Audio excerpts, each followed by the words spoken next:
स्वर्गीय बापा, आम्ही तुझ्या चरणाशी लीन दिन अंतकरणाने आलेलो असताना प्रभू,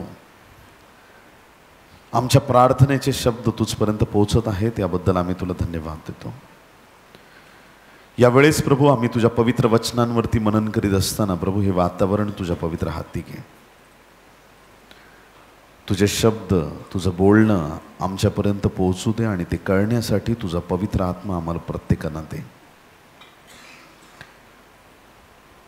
बोलणारा मी नसून तुझा पवित्र आत्मा आहे प्रभू।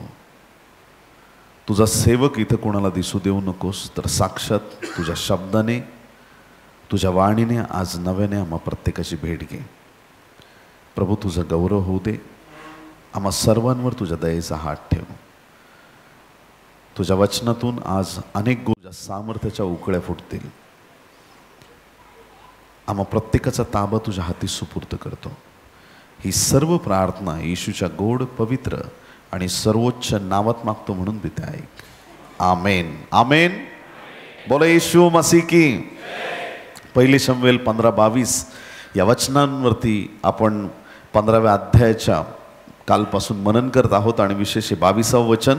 तेव्हा शमूएल म्हणाला, परमेश्वराचा शब्द पाळल्याने जसा त्याला संतोष होतो, तसा होमांनी व यज्ञांनी होतो काय? पहा, यज्ञापेक्षा आज्ञा पाळणे बरे, एडक्याच्या चरबीपेक्षा वचन ऐकणे बरे। आमेन।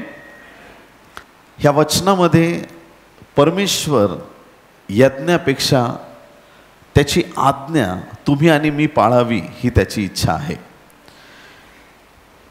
यज्ञ या विषयावरती लक्ष केंद्रित करूया। यज्ञ काय? शाळेत आपण जातो आणि मग त्यावेळेस सुरुवातीला आपल्याला काही गोष्टी शिकवल्या जातात। जे आपलं सुरू होतं कबूतरपासून ते य पर्यंत आलं की यज्ञ, आणि तेव्हापासून एकदम आपण लहान होतो, बाराखडी शिकत होतो, त्या कालावधीपासून यज्ञ शब्द आपल्याला माहीत आहे। हा शब्द आपल्यासाठी नवीन नाही आहे। यज्ञ म्हणजे देवाची उपासना, यज्ञ म्हणजे दान, यज्ञ या शब्दाचे अनेक अर्थ होतात।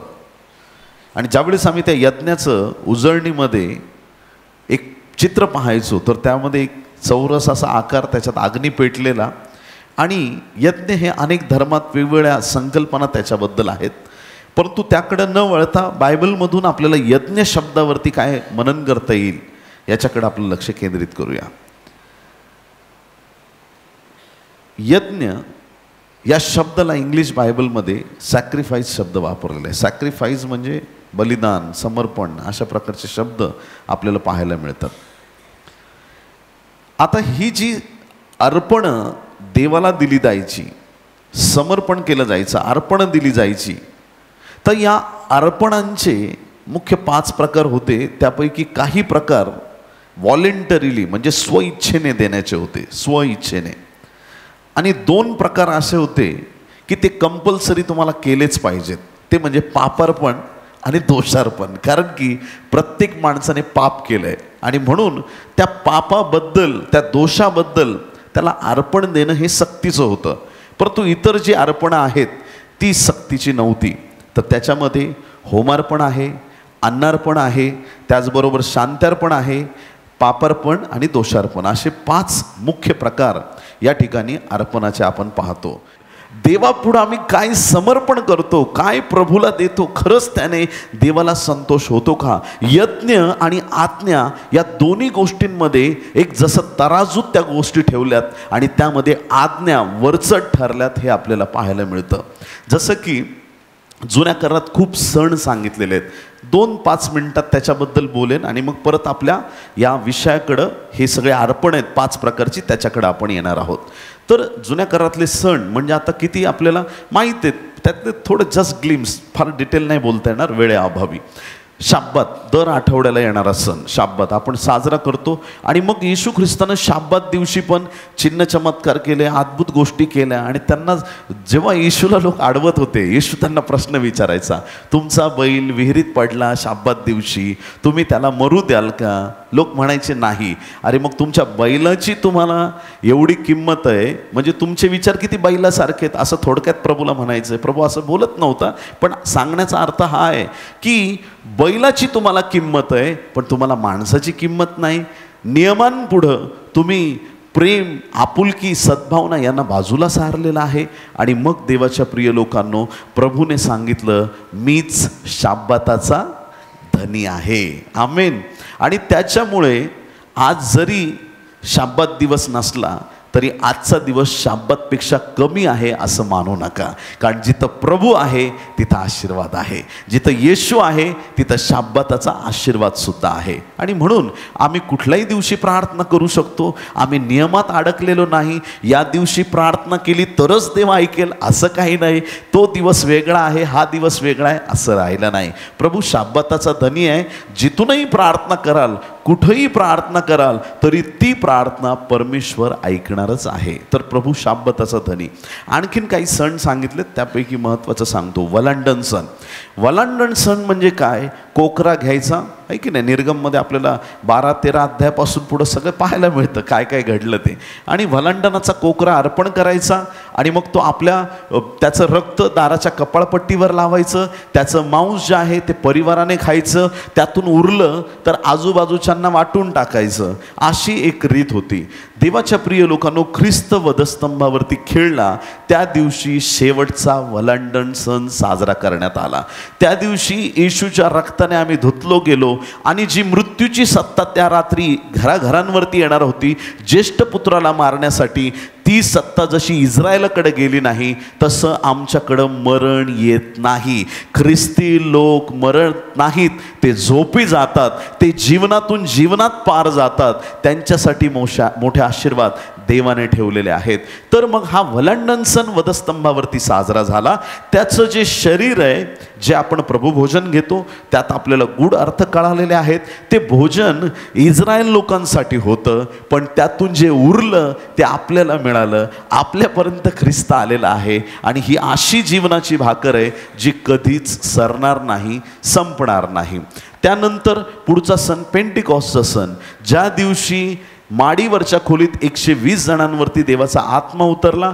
त्यावेळेस पेंटिकॉस्टचा सण खऱ्या अर्थाने साजरा झाला. लोकांना पवित्र आत्मा मिळाला. तिथून पुढं देवाच्या प्रिय लोकांनो, एक सण त्याच्यानंतर आहे, तो म्हणजे तुताऱ्यांचा सण. हा सण शेवटचा साजरा करणं बाकी आहे.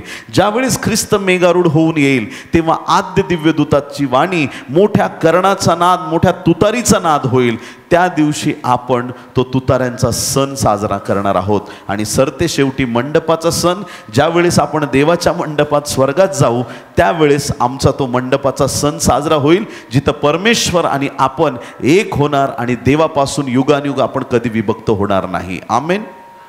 देवाच्या लोकांनो, हे सगळे सण जे आहेत, जे पूर्वी कर्मकांड म्हणून केले जायचे, फक्त दिखाव्यासाठी केले जायचे, आत्मिक स्तरावरती ते सण आपण साजरे करत आहोत. आणि आत्मिक स्तरावरती ते सण आपण इथून पुढं साजरे करणार आहोत.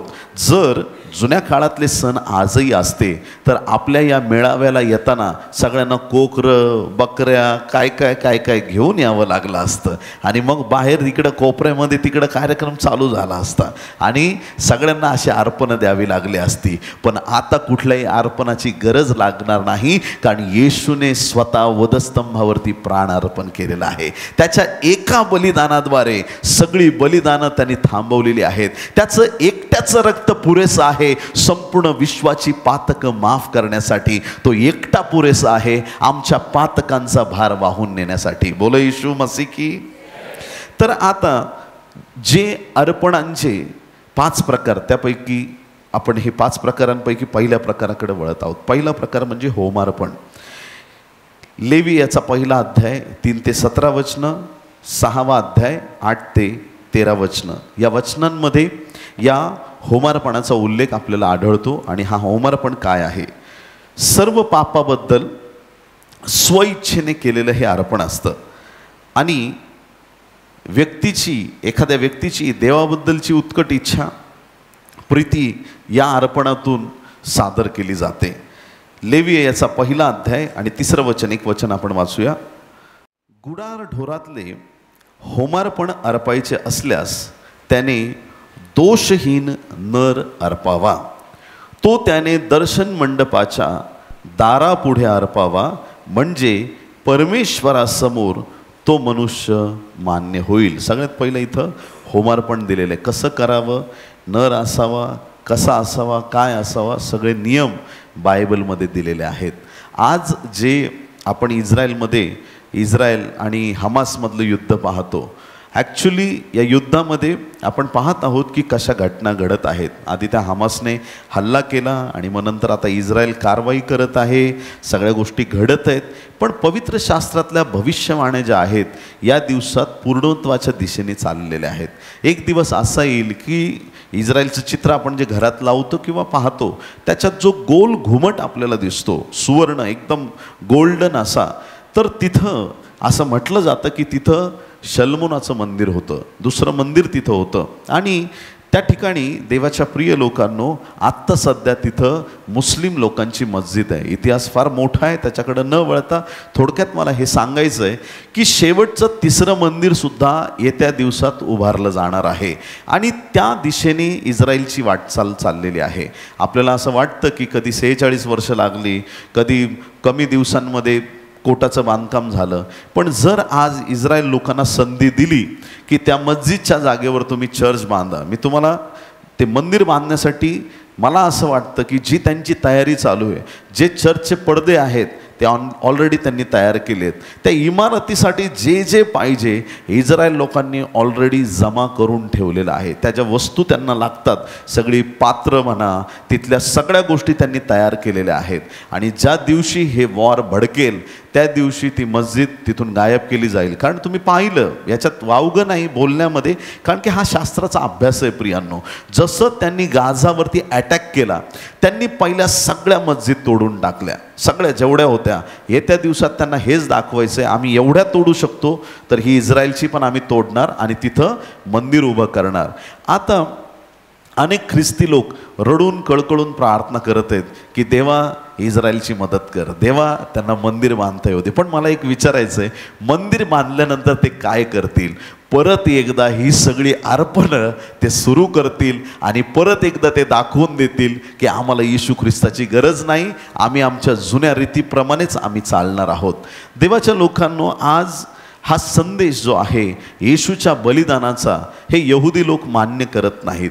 पण एक दिवस असा येईल की जो प्रायश्चित्ताचा सण आहे, एक सण पण असा आहे बायबलमध्ये की जो यहुद्यांना साजरा करावा लागेल. एक दिवशी प्रत्येक यहुद्याला येशू पुढं गुडघे टेकावेच लागतील, त्यांना ॲक्सेप्ट करावंच लागेल येशू ख्रिस्त हा प्रभू आहे. कारण हे पवित्र शास्त्राचं वचन आहे जे या दिवसांमध्ये पूर्ण होणार आहे. तर आज आपण आहोत होमार्पणाच्या दिशेने. होमार्पण कसं असावं आणि त्याच्याबद्दल येशू ख्रिस्ताने त्या गोष्टी, होमार्पणाचा जो बली दिला जातो त्या प्रकारचे सगळ्या ज्या रीतिरिवाज आहे त्या रीतिरिवाजांना त्याने वधस्तंभावर संपवलेलं आहे. वाचूया आपण इफिस्करास पत्र 5वा अध्याय 1 आणि 2 वचन. तर मग देवाची प्रिय मुले ह्या नात्याने तुम्ही त्याचे अनुकरण करणारे व्हा आणि ख्रिस्ताने तुमच्यावर प्रीती केली आणि देवाला सुवास मिळावा म्हणून स्वतःला आपल्याकरिता अर्पण व यज्ञ म्हणून दिले. किती लोक आमेन म्हणतील?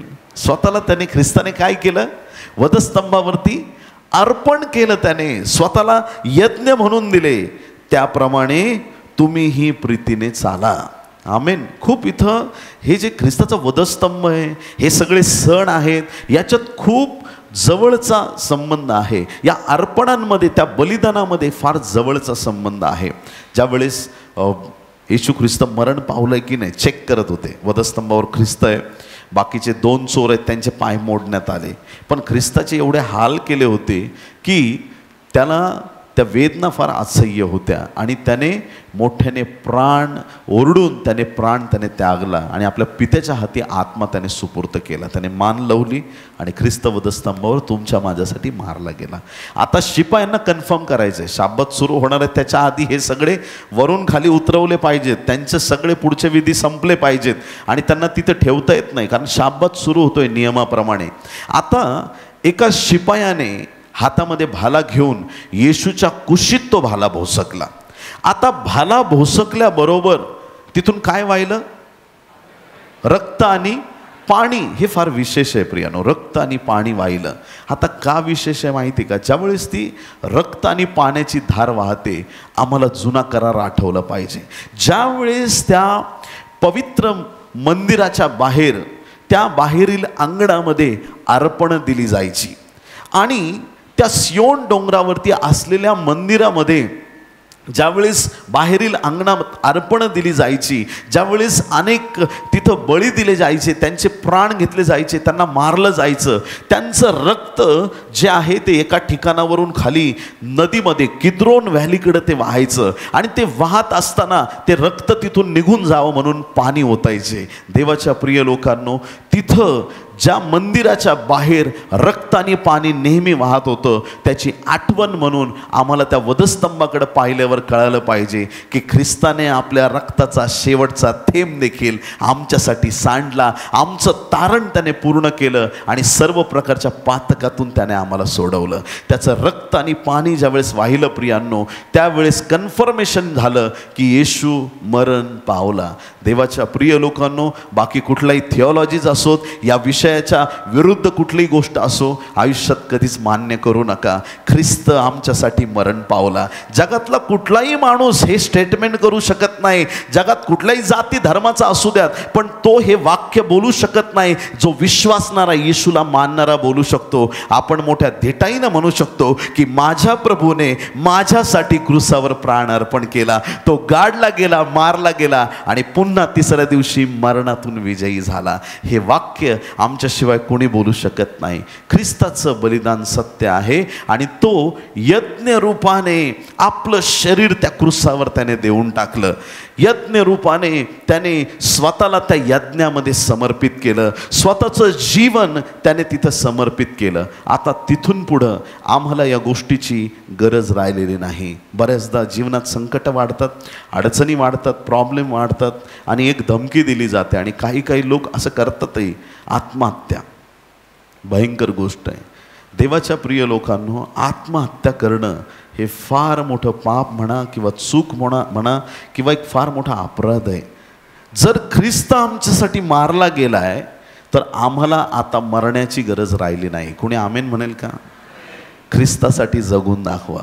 आमचे ख्रिस्ती लोक असे आहेत, देवासाठी मरायला तयार आहे पण जगून दाखवायला तयार नाही. देवासाठी माझा जीव गेला तरी चालेल, देव म्हणतो नीट जग, चांगला नको जगायचं नाही, प्रभूसाठी मला मरायचं आहे. हे काय? ख्रिस्तासाठी पवित्रतेत, त्याच्या योजनेत आम्हाला जगता आलं पाहिजे. तो मारला गेलाय, त्याने जीवन आम्हाला दिलंय.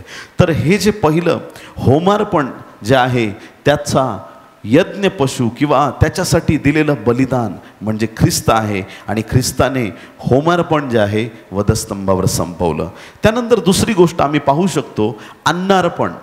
अन्न जे आहे ते अर्पण केलं जायचं देवासाठी. तर हे अन्नार्पण आपल्याला त्याच लेवीच्या पुस्तकात 1 ते 16 वचनं, 6वा अध्याय 14 ते 23 वचनामध्ये अन्नार्पणाबद्दल दिलेलं आहे आणि त्यामध्ये विशेष करून देवाप्रती आदर दाखवला जायचा. ज्यावेळेस अन्नाचं अर्पण केलं जायचं त्यामध्ये देवाबद्दल आदर दाखवणे, देवाची आराधना करणे या प्रकारच्या भावना त्याच्यात होत्या आणि हे पण स्वइच्छेचं असं अर्पण होतं. गणना याचा 29 अध्याय आणि 6वं वचन. अमावास्येचे होमार्पण आणि त्याबरोबरचे अन्नार्पण तसेच नित्य होमार्पण व त्याबरोबरचे अन्नार्पण व त्याबरोबरची पेयार्पणे ह्या सर्वाखेरीज हे अर्पण परमेश्वराला सुवासिक हव्य म्हणून विधीपूर्वक अर्पावे. अन्नार्पणाचा इथं उल्लेख आपल्याला पाहायला मिळतो. लेवी 2:1 मध्ये सांगितलंय सपीठ आणि तेल अर्पण करायचंय. लेवी 2:1 वाचूया आपण. कोणाला परमेश्वराप्रित्यर्थ अन्नार्पण करायचे असल्यास त्याने सपीठ अर्पावे, त्याच्यावर त्याने तेल ओतून वरती धूप ठेवावा. लेवी 2:4 ते 7 म्हणजे त्याच अध्यायात 4 ते 7 वचनामध्ये बेखमीर चपात्या अर्पाव्यात असं सांगितलंय. वारंवार ज्यावेळेस देवाला ह्या गोष्टी, बेखमीर भाकर, खूप वेळा हा शब्द आपण वाचतो, ऐकतो, त्यावर मनन करतो. बेखमीर म्हणजे, खमीर म्हणजे ईस्ट, ज्याच्याने जसं ब्रेडमध्ये खमीर टाकलं, ईस्ट टाकलं की ब्रेड केक फुगतात, तसं हे खमीर जे आहे ते गर्वाचं प्रतीक आहे. फक्त खमीर टाकलं, त्याची भाकर चपाती काय बनवायचं बनवलं, देवाला दिलं, पण स्वतः गर्व तसाच ठेवला, तर त्या अर्पणाचा काय लाभ आहे प्रियांनो? आमच्यातून नको असलेल्या गोष्टी दूर व्हाव्यात, हा एक मोठा उद्देश त्या अर्पणांच्या मागे होता.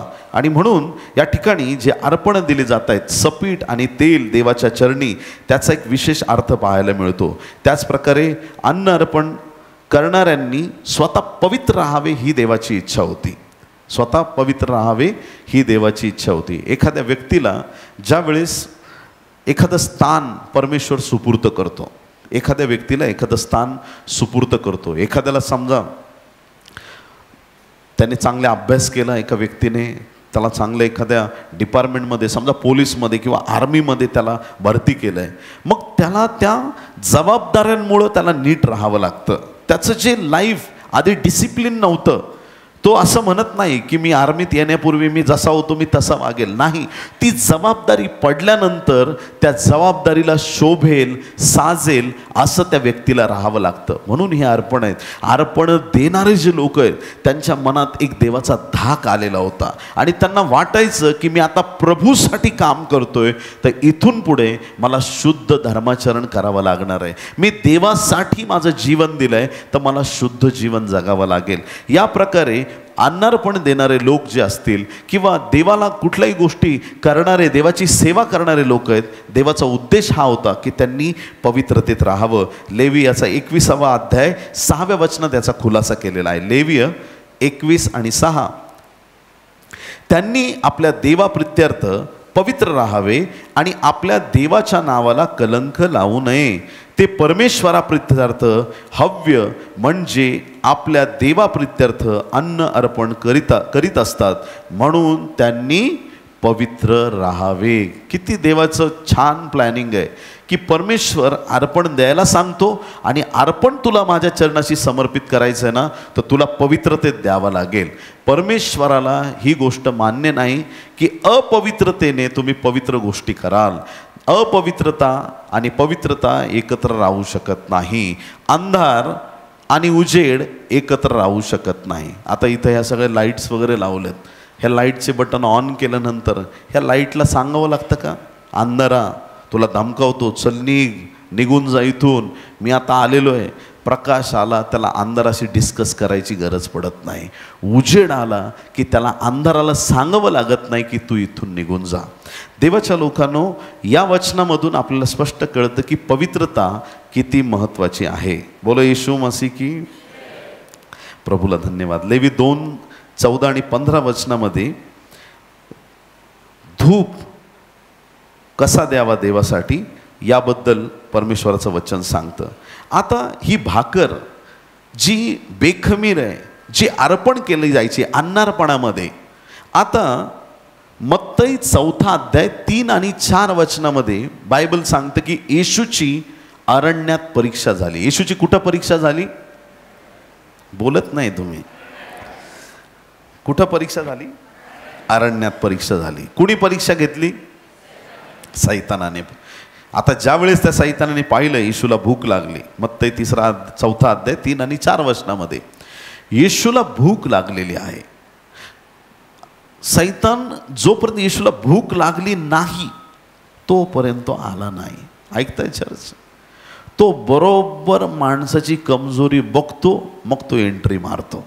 तुम्ही कशात वीक आहे, काय तुमची गरज आहे, कुठं तुम्ही पडू शकता, काय तुमच्या जीवनामध्ये कुठून त्याला हल्ला करता येईल, कुठली इमारतीची कुठली बाजू पोकळ आहे, कुठली खिडकी कुठला दरवाजा उघडा आहे, तिथून तो आत प्रवेश करण्याचा प्रयत्न करतो. एवढे दिवस सगळं चांगलं चाललंय, पण ज्या क्षणी येशूला भूक लागली सैतान तिथं हजर झाला. एक वयस्कर आजीबाई होती आणि तिने बरेच दिवस झाले अन्नच ग्रहण केलं नव्हतं. तिला असं वाटलं की मी मरेल. तिने प्रार्थना केली, प्रभू मला भोजन पाहिजे, मला जेवण दे देवा. तिने प्रार्थना केली. बाजूलाच सैतान तिचं ऐकत होता, कारण भूक लागली होती तिला. सैतान तिथंच होता. सैतान गेला, 5 स्टार हॉटेलचं जेवण घेऊन आला, रूप बदलून आला माणसाचं. 5 स्टार हॉटेलचं जेवण घेऊन आला आणि आजीबाई पुढं ते जेवण ठेवलं. आजीबाई एवढी खुश झाली, तिने ते सगळं जेवण संपवलं, मस्त पोटभर जेवली. म्हटली प्रभू तुला धन्यवाद. सैतान हसत होता आणि प्रभू तुला धन्यवाद, मला जेवण मिळालं, प्रभू तुला धन्यवाद, तू माझी प्रार्थना ऐकली. त्या सैतानाने त्या आजीबाईला विचारलं, तुला माहीत आहे का हे जेवण तुला कुणी दिलं? आजीबाई म्हटली, माझ्या देवाची इच्छा असेल ना, त्या सैतानाला पण वेटर बनवून माझ्याकडे पाठवल. त्या सैतानाला पण तो झुकवल. आणि तसे त्या मोशेचे सगळे बिलं, मोशेचं त्याला डायपर लागो, नाही तर त्याला कपडे लागो, नाही तर त्याला काही लागो, देवाने फारोला पैसे भरायला लावले. तसं सांगता येत नाही. हे जेवण आहे, सैतानाला पण झुकवू शकतो देव, एवढा माझा देव सामर्थ्यवान आहे. त्या सैतानाने त्याची ओळख पटवून दिली नाही, खाली मान घातली, निघून गेला. हालेलुया. देवाच्या प्रिय लोकांनो, सैतान प्रयत्न करू शकतो तुम्हाला अडवण्याचा. सैतान तुमच्या जीवनावरती संकटामध्ये, म्हणजे काही वेळा असा अनुभव येतो की एक संकट आलेलं असतं, तुम्ही त्याला फेस करता, तुम्हाला विश्वास आहे की तुम्ही पार पडणार आहेत. अचानक आणखीन एक संकट घेऊन येतो आणि कधी कधी आपल्या जीवनात आपल्याला असं वाटतं सर्व बाजूंनी मी संकटांनी घेरलेलो आहे आणि मग कळत नाही की आपण काय करावं. देवाच्या प्रिय लोकांनो, अशा समयी आमचा संपर्क देवाबरोबर पक्का राहिला पाहिजे. हालेलुया. देव कधीच बदलत नाही आणि तो प्रभू आपल्या जीवनातली प्रत्येक परिस्थिती बदलू शकतो. सैतानाला आडवा म्हणजे तो तुमच्यापासून पळून जाईल. आता खूप चांगली गव्हर्नमेंटची स्कीम आहे, पाणी आडवा पाणी जिरवा. ऐकलं की नाही तुम्ही? जिथं जिथं डोंगर आहेत बरोबर खाचे करून पाणी आवडवलं जातं. एक नवीन म्हण तुम्हाला शिकवून जातो, सैतानाला आडवा, सैतानाची जिरवा. हालेलुया. त्याला वेळोवेळी आडवा. एंट्री करायला लागला का तिथंच त्याला थांबवायचं, यायला लागला की तिथंच. भूक लागली आहे ना प्रभू तुला, चल या धोंड्यांना आज्ञा कर आणि या धोंड्यांची भाकरी कर आणि खा. देवाचा पुत्र आहे तो, मातीतून मानवाला निर्माण केलं. धोंड्याच्या भाकरी करणं त्याच्यासाठी काय अवघड गोष्ट नव्हती. येशूची भूक जी आहे, त्याला भूक लागली आहे, दैहिक भूक लागली आहे, पण येशू ख्रिस्ताने हे युद्ध आत्मिक स्तरावरती नेलं. कळतं आपल्याला? शरीराला भूक लागली, येशूने त्याला आत्मिक वचनं दाखवली. मनुष्य केवळ भाकरीने नव्हे तर परमेश्वराच्या मुखातून निघणाऱ्या प्रत्येक वचनाने जगेल. आमेन. हालेलुया. आम्हाला वचनं माहीत पाहिजे. प्रभूने वचनातून त्याला उत्तर दिलं. देवाच्या प्रिय लोकांनो, सैतान म्हणतोय धोंड्याच्या भाकरी कर. हा सैतान किती मोठा धोंडा आहे बघा. धोंड्यासारखं त्याचं डोकं आहे, त्याला समजत नाही. जीवनाची भाकर समोर उभी आहे आणि भाकरीला भाकर बनवायला लावतोय. देवाच्या प्रिय लोकांनो, जी अर्पण दिली जायची वधस्तंभावर, ती जीवनाची भाकर देण्यात आली. प्रियांनो, जी अर्पणाची भाकर लोक बनवून देवाच्या मंदिरात द्यायचे, पण ही स्वर्गातून उतरलेली भाकर आमच्यासाठी वधस्तंभावर समर्पित करण्यात आली. 2 मासे 5 भाकरी जशा 5,000 पुरून उरल्या, ही एक जीवनाची भाकर अख्ख्या विश्वाला तृप्त करण्यासाठी मोर दॅन इनफ आहे. ही पुष्कळ आहे की या भाकरीने परमेश्वर आपल्याला तृप्त करेल. आमेन. जो धूप या ठिकाणी दिला जायचा, त्याबरोबर त्या अर्पणांबरोबर लेवी 2 अध्याय 2 वचनात, मग त्याने ते अहरोनाचे मुलगे व याजक यांच्याकडे आणावे, त्यातून मुठभर सपीठ तेल व सगळा धूप घेऊन याजकाने स्मारक भाग म्हणून वेदीवर त्याचा होम करावा. हे परमेश्वरा प्रित्यर्थ सुवासिक हव्य होय. धूप, ती भाकर, ते तेल, आपल्याला कळालं तेल म्हणजे पवित्र आत्म्याचं प्रतीक आहे. काल जसं आपण शिकलो ना की शाऊलाचा अभिषेक कसा झाला, दाविदाचा अभिषेक कसा झाला. मग हे तेल जे ते पवित्र आत्म्याचं चिन्ह आहे. कोणी आमेन म्हणेल का? भाकर म्हणजे ख्रिस्ताचं चिन्ह आहे. ही भाकर आणि तेल म्हणजे साक्षात प्रभू येशू ख्रिस्त आणि पवित्र आत्मा ह्याची उपस्थिती आमच्या जीवनात असणं गरजेचं आहे. आमेन. तेल फार महत्त्वाचं आहे. जेव्हा घरामध्ये आपल्या असे दरवाजे असतात आणि मग ते थोडे जुने झाले की मग त्याचा बिजागऱ्यांमधून आवाज येतो, आणि मग थोडे जुने झाले की आपण त्या बिजागऱ्या काय करतो, त्याच्यामध्ये टाकतो का दरवाजा बदलतो, डायरेक्ट टाकतो का नाही टाकतो, टाकतो, बिजागऱ्यांमध्ये तेल टाकतो.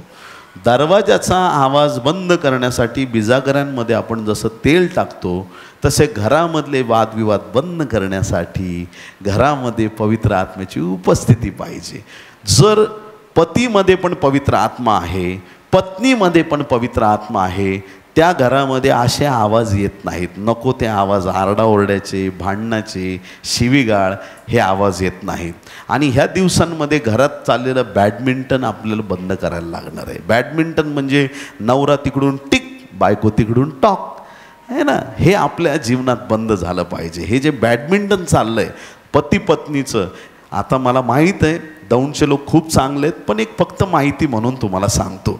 तुमच्या घरात भांडणं होत नाहीत याबद्दल प्रभूला धन्यवाद, प्रभूची स्तुती असो. जर आम्हाला हे सगळे वादविवाद परिवारातून ही भांडणं जर कमी करायचे असतील, तिकडून नवऱ्याने केलं टिंग, इकडं तो बॉल झेलायचा, खिशात ठेवायचा, निघून जायचं. पुढं काही बॅडमिंटन खेळता येईल का? जप्त झाला ना बॉल. समोरच्याने किती पण बोललं, आम्ही प्रत्युत्तरच नाही दिलं तर भांडणं वाढणार आहेत का? घरात वादविवाद वाढणार आहेत का? वाढू शकत नाही. ही भाकर आमच्या जीवनात असली पाहिजे आणि हे पवित्र आत्म्याचं तेलही आमच्या जीवनात असलं पाहिजे. आम्ही जुन्या कराराचे लोक नाही, आम्ही नवीन करारामध्ये ख्रिस्ताच्या रक्ताने विकत घेतलेले लोक आहोत. आणि म्हणून त्या जुन्या परंपरांच्या ऐवजी आता आम्हाला आज्ञा पाळणारं बनायचं आहे, प्रभूच्या इच्छेप्रमाणे वागणारं बनायचं आहे. आणि म्हणून या सर्व ज्या गोष्टी आहेत त्या आम्हाला आध्यात्मिक स्तरावरती नेणं गरजेचं आहे. या ठिकाणी हा धूप जो आहे, हा धूप म्हणजे काय याकडे आपण पाहत आहोत. आणि लेवी 2:2 आपण वाचलं, पण त्यापैकी आता हा धूप काय आहे? प्रकटीकरण 5वा अध्याय 8वं वचन.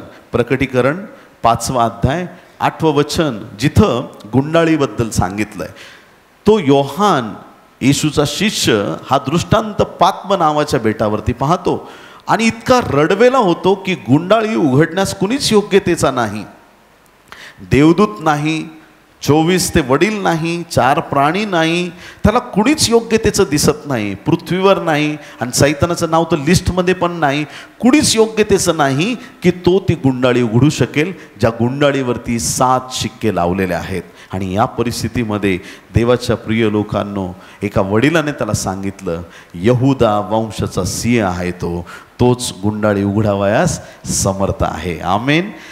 त्याच ठिकाणी हे 5व्या अध्यायामध्ये आपल्याला जे 24 वडील दिसतात त्यांच्याबद्दल काय लिहिलं आपण वाचूया. प्रकटीकरण 5 आणि 8. त्याने गुंडाळी घेतली तेव्हा ते 4 प्राणी व 24 वडील कोकऱ्याच्या पाया पडले. ज्या कोकऱ्याला 7 डोळे 7 शिंग आहेत, साक्षात येशू ख्रिस्त, त्या कोकऱ्याच्या पाया पडले. त्या प्रत्येकाजवळ वीणा व धूपाने भरलेल्या सोन्याच्या वाट्या होत्या. त्या वाट्या म्हणजे पवित्र जनांच्या प्रार्थना होत. आमेन. आता जुन्या करारातला धूप जाळायचा आणि त्याचा सुगंध देवापर्यंत जायचा. आज आम्हाला धूप जाळण्याची गरज राहिलेली नाही. आमची प्रार्थना धुपाप्रमाणे वर स्वर्गाला जाते. आमच्या विनंत्या देवापुढं सादर होतात आणि देवाच्या राज्यामध्ये स्वर्गामध्ये असलेल्या त्या वाट्यांमध्ये आमच्या प्रार्थना जमा होतात.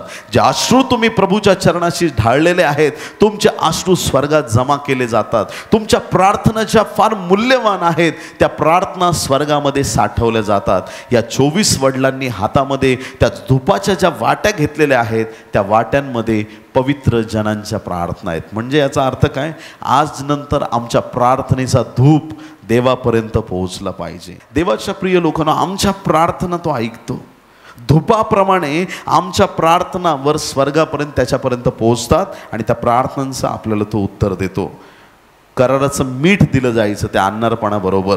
त्याला कराराचं मीठ किंवा मिठाला खूप उपमा दिलेल्या आहेत बायबलमध्ये. प्रीतीचं पण प्रतीक आहे मीठ. मीठ म्हणजे जेवणातला सगळ्यात रुचकर पदार्थ मानला जातो. कितीही सुंदर जेवण बनवा पण मीठ नाही घातलं त्या जेवणात त्याला रुची लागत नाही. मीठ फार महत्त्वाचं आहे. देवाच्या कामात आम्हाला एक वेगळी रुची आहे. जगात आत्ता सध्या फार आनंद आहे.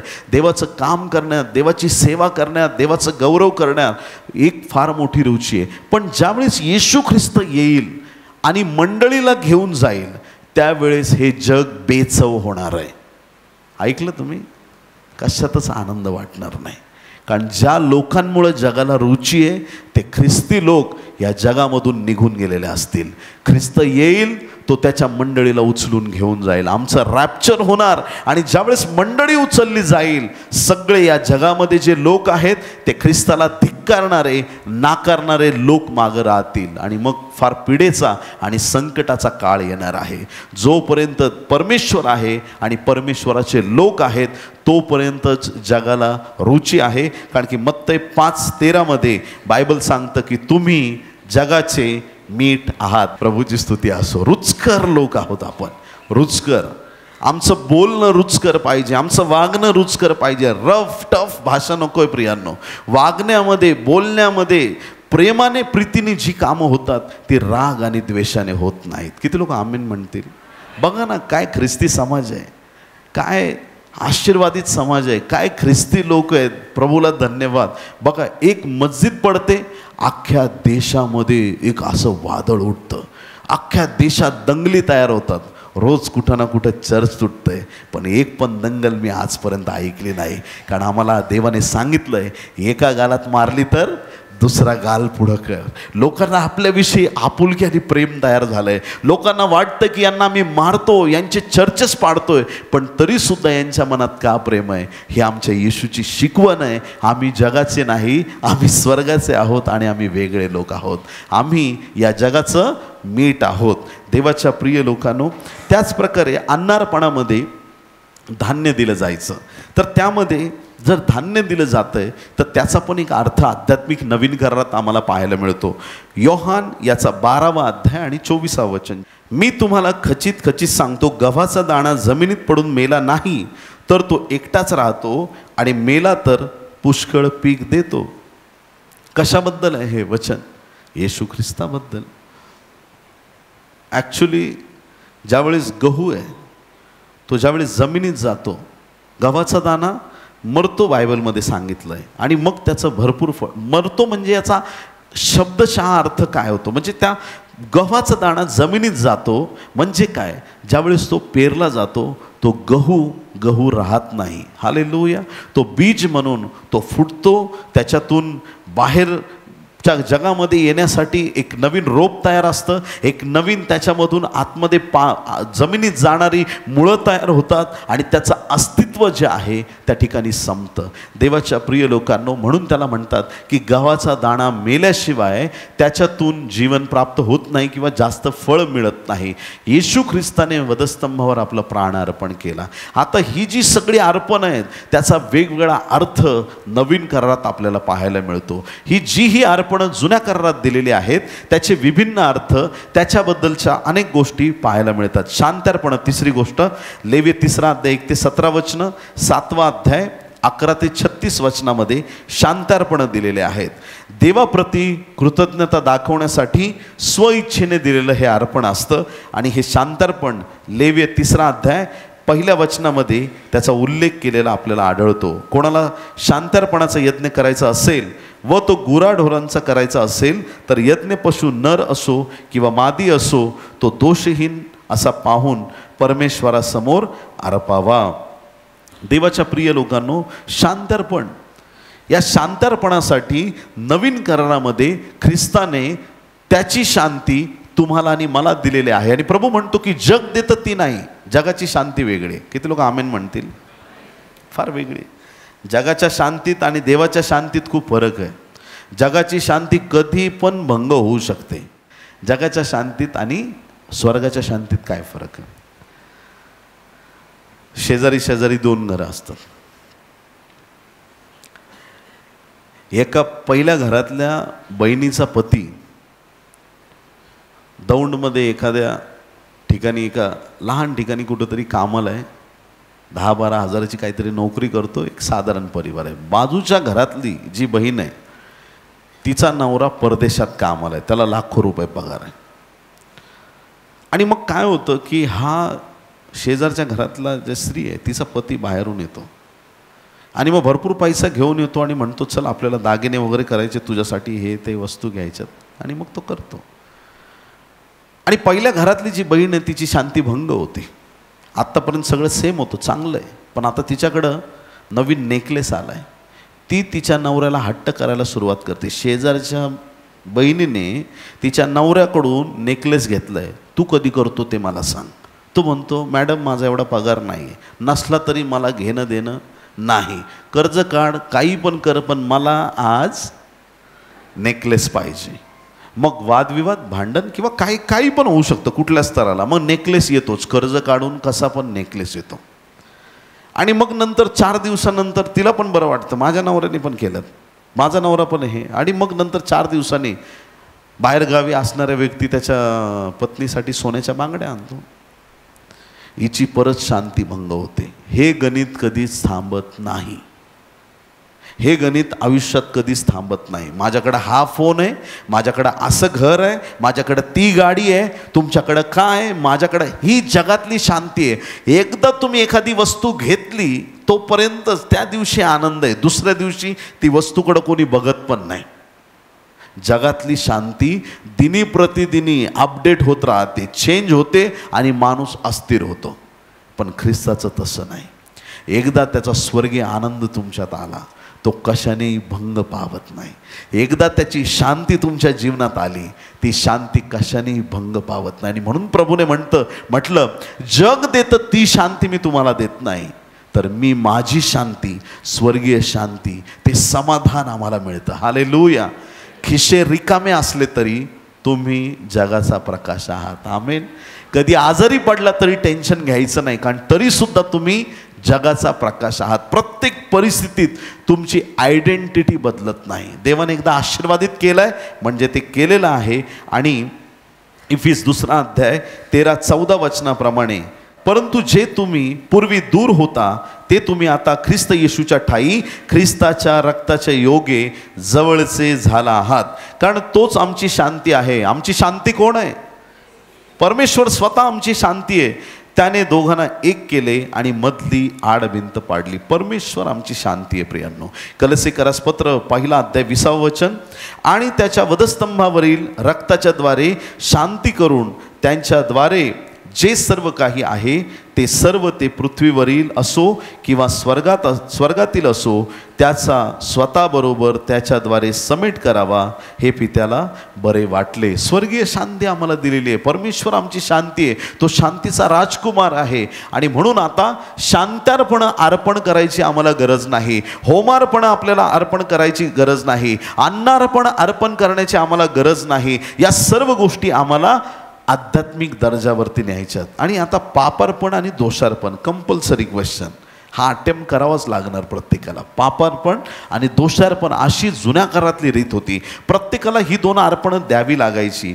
हे पापार्पण जे आहे आणि दोषार्पण याच्यात फरक आहे. पापार्पण म्हणजे न कळत अविचारीपणामुळे झालेलं पाप, न कळत झालेलं पाप, मला करायचं नव्हतं पण चुकून झालेलं पाप, त्याच्यासाठी पापार्पण दिलं जायचं. दोषार्पण म्हणजे देवाविरुद्ध, एखाद्या व्यक्तीविरुद्ध, कोणाविरुद्धही जर पाप इंटेन्शनली केला असेल तर त्याच्याबद्दल हे दोषार्पण दिलं जायचं. या दोन्ही अर्पणांमध्ये फरक आहे. हे दोन्हीही सक्तीचे आहेत. जर पाप केलं तर तुम्हाला ते अर्पण द्यावं लागणार. आणि मग लोकांचं एक चांगली आयडिया तयार झाली कालांतराने. सुरुवातीला त्यांच्याकडे नव्हती, कारण की आयडिया काढण्यात आपले लोक फार हुशार असतात. मग त्यांनी काय केलं आहे की चला, त्यांनी मला त्रास दिला आहे, त्याला धोपटतो चांगला, संध्याकाळी जाऊन अर्पण देतो, विषय संपला आहे ना. एखाद्याला चांगलं त्याचा काटा काढतो, संध्याकाळी अर्पण द्यावं लागलं तरी चालेल, तुम्ही ते एडके बकरे घेऊन या, याला आज नीटच करतो मी. मग इकडं मारायचं, इकडं काही पण पाप करायचं, तिकडं जाऊन लगेच अर्पण देऊन टाकायचं. किती सिंपल खेळ झाला त्यांच्यासाठी. सगळ्या गोष्टी त्यांनी एका वेगळ्या दर्जावरती नेल्या. देवाच्या राज्याचा खेळ होता कामा नये. किती लोक आमेन म्हणतील? पाचारण हा विषय समजून घ्या प्रियांनो. कुठला विषय? पाचारण. प्रत्येकाला वेगवेगळ्या कामासाठी पाचारण आहे. प्रत्येकाला जे काम हे बंधू करू शकतात ते कदाचित मला जमणार नाही. कळतं आपल्याला? जे काम समजा इथे सुंदर कीबोर्ड वाजवणाऱ्या भावाला जे जमलं ते कदाचित आपल्यापैकी काहींना जमणार नाही. जे साऊंड ऑपरेट करणारे ते त्यांना जमतं, इतरांना जमणार. जे सुंदर गीतं गातात ते त्यांना जमलं, इतरांना. म्हणजे याचा अर्थ हे शरीराचे विभिन्न अवयव आहेत आणि प्रत्येकाला प्रत्येकाचं काम दिलंय. तसंच आज देवाच्या राज्यामध्ये एक खंत मला वाटते आणि ती मी तुम्हाला उघडपणे स्पष्ट सांगणार आहे. शब्दात बदल न करता सत्य तुमच्यासमोर आणणं गरजेचं आहे. बऱ्याचदा काय होतं की मंडळीची वाढ होत असताना जेव्हा अनेक मंडळात ही गोष्ट पाहायला मिळते, एखादे सेवक मंडळी चांगली हँडल करतात, मंडळी चांगली चालली, एखादा व्यक्ती मंडळीत अधिक वाढू लागतो आणि त्याला वाटतं की मी पाळकापेक्षा काहीतरी हुशार झालो आहे, मोठा झालो आहे, मला सगळे लोक खूप रिस्पेक्ट द्यायला लागलेत आणि मग मी आता यांच्या डोक्यावर जाऊन बसू का, की मी काय करू. आणि मग तो खूप असा रेस होतो आणि सगळ्यांना कंट्रोल करण्याचा प्रयत्न करतो. हे खूप ठिकाणी घडताना मी पाहिलं आहे. आणि मग या व्यक्तीमुळं मंडळी थोडी डिस्टर्ब होते. कोणी त्याला सांगायला गेलं, दादा असं नका न करू, ते पाळक आहेत, त्यांच्या विरुद्ध नका ना बोलू, नका ना दादा, नका ना. मग दादा अजून स्ट्रॉंग होत जातो आणि मग दादा काय करतो, आता मी माझी मंडळी सुरू करणार. आणि मग मंडळीतले काही लोक घ्यायचे आणि जाऊन अजून मंडळीची स्थापना करायची.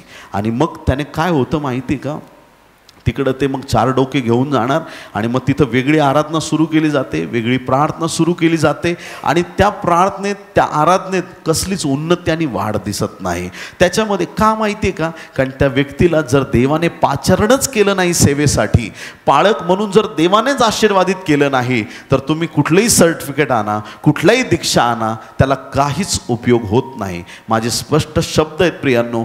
जर तुमचं पाचारण सोडून तुम्ही इकडं तिकडं भरकट तर तुमच्या जीवनावर शाप आल्याखेरीज राहत नाहीत. हे सत्य, त्रिवार सत्य देवाचं वचन आहे.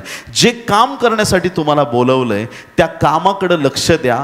मंडळी विस्कळीत होऊ देऊ नका, मंडळीत फाटाफूट होऊ देऊ नका. जे लोक देवाने मंडळीत ठेवले त्यांच्यामध्ये स्थिरता कशी प्राप्त होईल याच्याकडे आम्ही अधिक लक्ष दिलं पाहिजे. आजकाल हा खेळ झालेला आहे, चला आपण चर्च खेळूया. जसं खो खो, कबड्डी, आपण पकडापकडी, हे सगळे खेळ पाहिलेत.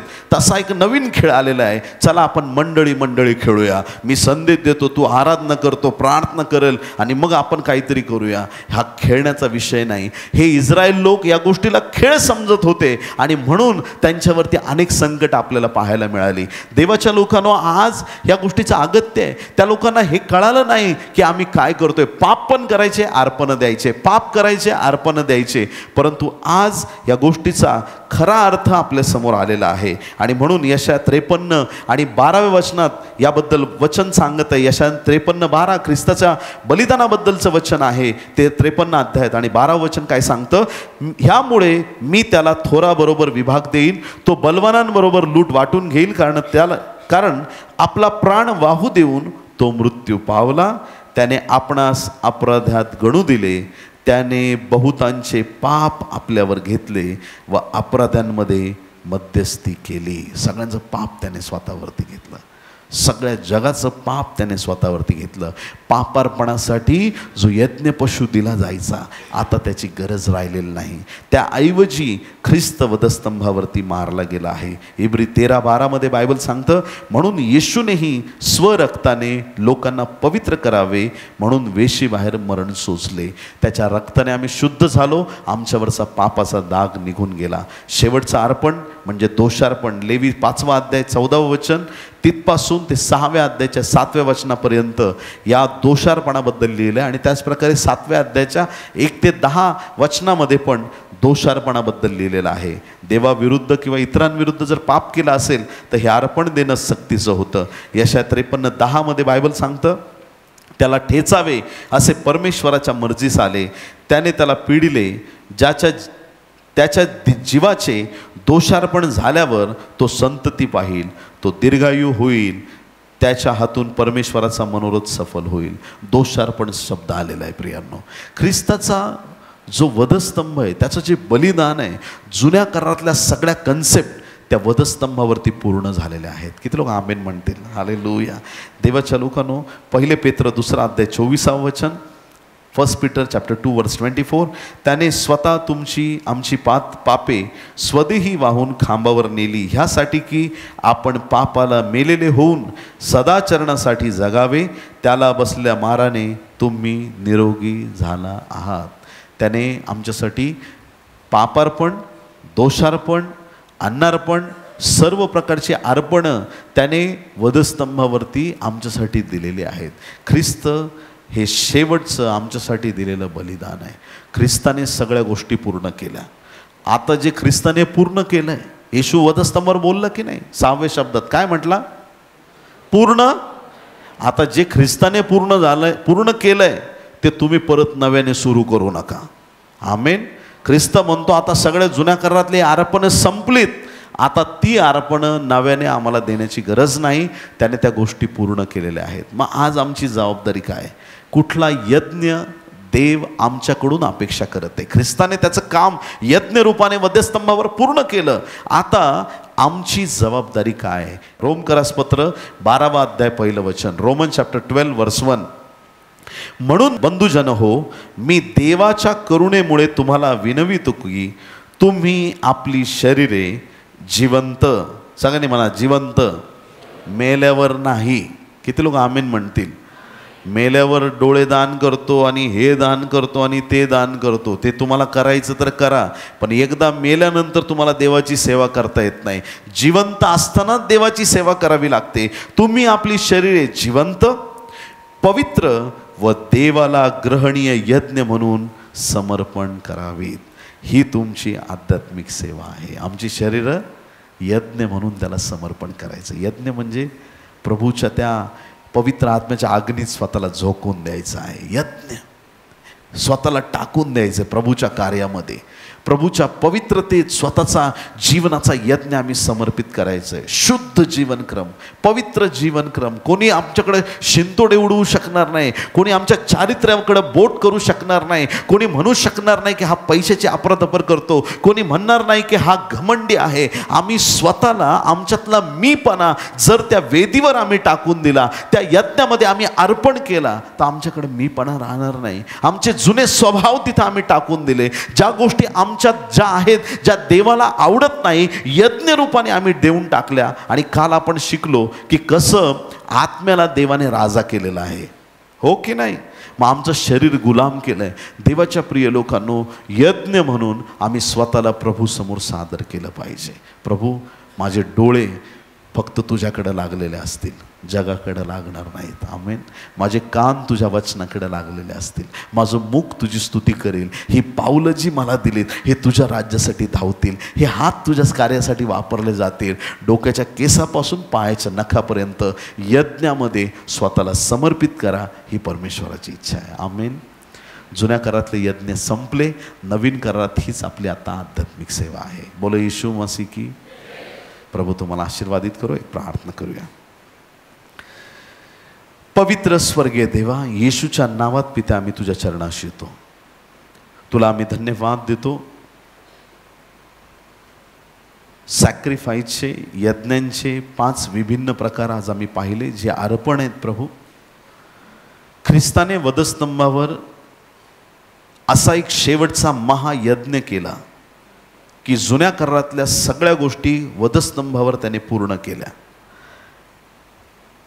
आमच्या पातकांबद्दल, आमच्या चुका अपराधांबद्दल आज आम्हाला कुठल्या जनावरांचं रक्त सांडण्याची गरज नाही.